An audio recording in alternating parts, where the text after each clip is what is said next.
Comment est-ce que les hackers arrivent à contourner la double authentification? Vous utilisez un mot de passe ultra complexe, vous avez activé la double authentification par SMS et vous pensez être invulnérable, et pourtant, en réalité, vous ne l'êtes pas du tout, car des personnes malveillantes peuvent très facilement récupérer toutes ces informations. Et une fois qu'elles y parviennent, boum, votre compte est piraté, vos mails, vos données personnelles, vos réseaux, bref, tout est entre leurs mains. Et le pire, c'est que ces attaques sont bien réelles et arrivent bien plus souvent que vous ne le pensez. Dans cette vidéo, je vais vous montrer comment les hackers s'y prennent pour contourner la double authentification par SMS d'un compte Google et surtout comment vous pouvez vous protéger contre cette technique. Attention, je tiens à préciser que cette vidéo est uniquement destinée à des fins éducatives et vise à vous sensibiliser aux failles de sécurité que l'on sous-estime trop souvent. L'objectif ici, c'est de comprendre pour mieux se défendre. L'utilisation des méthodes que je vais présenter ici doit être faite de manière éthique et légale. Bonne vidéo. Mais alors, comment faire ? Puisque logiquement, ce deuxième facteur, vous êtes le seul à le recevoir. Pour commencer, voici le compte Google que j'ai créé spécialement pour cette démonstration. Ce compte, c'est celui de notre victime fictive qui s'appelle Paul. Coucou Paul, on va passer un petit moment ensemble. On peut voir ici son adresse Gmail qui est bien configurée et bien sûr aucun mail. Bref, un compte tout neuf. Mais dans un vrai contexte, ce compte pourrait contenir énormément d'infos. Des échanges personnels ou même professionnels, des accès à d'autres services, des photos, des documents importants. En gros, une grosse partie de la vie numérique de Paul. Et maintenant, on va imaginer un petit scénario réaliste qui pourrait potentiellement arriver. Un attaquant malveillant, quelque part sur internet, a pu justement mettre la main sur cette adresse mail. Peut-être qu'elle traînait sur un vieux forum, un réseau social ou bien dans une fuite de données. D'ailleurs, si l'osine vous intéresse, j'ai déjà fait plusieurs vidéos sur le sujet où j'explique comment retrouver des infos à partir d'un pseudo, d'une image, d'un numéro de téléphone et bien d'autres. Maintenant que l'attaquant a en sa possession l'adresse mail de Paul, il va pouvoir tenter de lancer une attaque de type social engineering.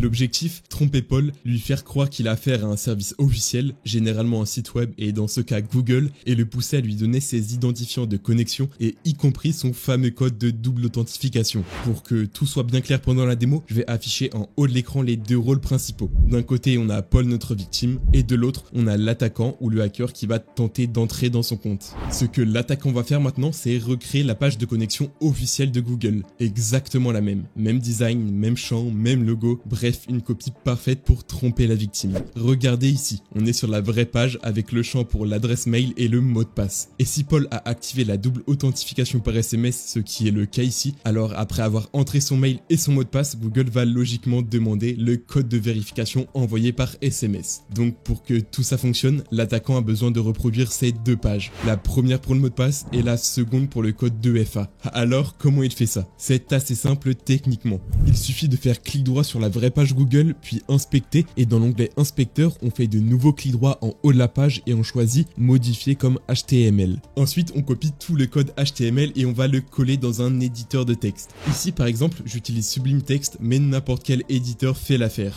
Et là, c'est là que ça devient intéressant. Le code qu'on a sous les yeux, c'est le squelette de la page. On peut littéralement modifier tout ce qu'on veut. Le message d'accueil, l'adresse mail affichée, la photo de profil, les champs à remplir. Bref, c'est ce qui permet à l'attaquant de personnaliser l'expérience pour Paul et de rendre cette fausse page encore plus crédible. Mais pour l'instant, cette page ne fait que ressembler à Google. Elle n'envoie rien. Il faut donc ajouter un petit script JavaScript très simple pour capturer ce que la victime saisit. Voici le petit code que l'attaquant va ajouter en bas de la page pour capturer le mot de passe. Mais ce script, il fait quoi concrètement? Il récupère la valeur tapée dans le champ mot de passe, puis il l'envoie directement au serveur web de l'attaquant, ici en local dans notre démo pour rester simple. Ensuite, il redirige la victime vers une autre page comme si tout était normal. Et bien sûr, on va faire exactement la même chose pour la page du code 2FA. Voici le second script quasi identique, mais cette fois pour capturer le code envoyé par SMS. Maintenant que l'attaquant a créé et modifié ces deux fausses pages pour qu'elles soient le plus crédibles possible, son objectif, ça va être de récupérer les identifiants que la victime va entrer. Et pour ça, il a besoin d'un serveur web qui va écouter et collecter les informations en temps réel. Ici, on va faire quelque chose de très simple, mais qui fonctionne parfaitement. On va utiliser un petit script Python avec Flask pour simuler ce serveur local.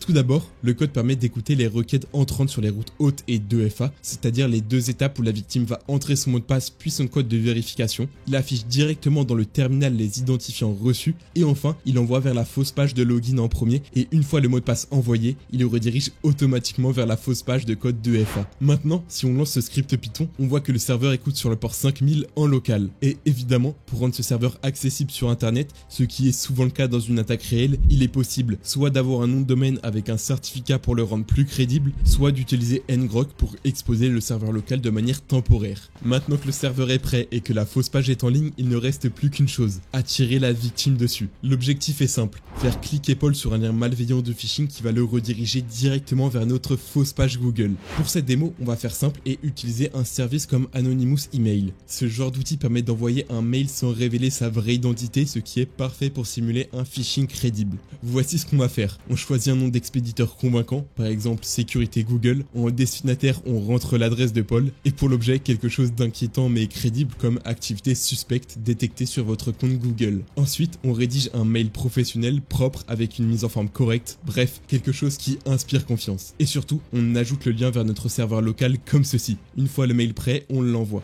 On attend quelques secondes et voilà. En allant dans la boîte mail de Paul, on peut voir que le mail vient tout juste d'arriver. Paul, qui n'est malheureusement pas très méfiant, voit le message. Il lit qu'une activité suspecte a été détectée, qu'il doit vérifier son identité et sans trop réfléchir, il clique sur le lien. Et là, il tombe sur notre fausse page de login Google. On peut d'ailleurs voir la connexion juste ici. À ce moment-là, l'attaquant est prêt. Il est littéralement en train d'attendre en direct que Paul entre son mot de passe sur la fausse page de connexion. Et pourquoi? Parce que dès que Paul tape son mot de passe, l'attaquant va pouvoir se connecter en temps réel sur la vraie page Google avec les vraies informations de Paul comme si c'était lui. Et à ce moment-là, Google va effectivement envoyer un vrai code 2FA par SMS sur le téléphone de Paul. Et c'est là que la magie, ou plutôt le cauchemar, opère. Voyons ça concrètement. Boum, Paul entre son mot de passe sur la fausse page et instantanément, le mot de passe s'affiche dans le terminal de l'attaquant comme vous pouvez le voir ici. C'est aussi simple que ça. Une seule action et le mot de passe est capturé. Pendant ce temps, Paul attend tranquillement le SMS de vérification comme il le ferait à chaque connexion inhabituelle.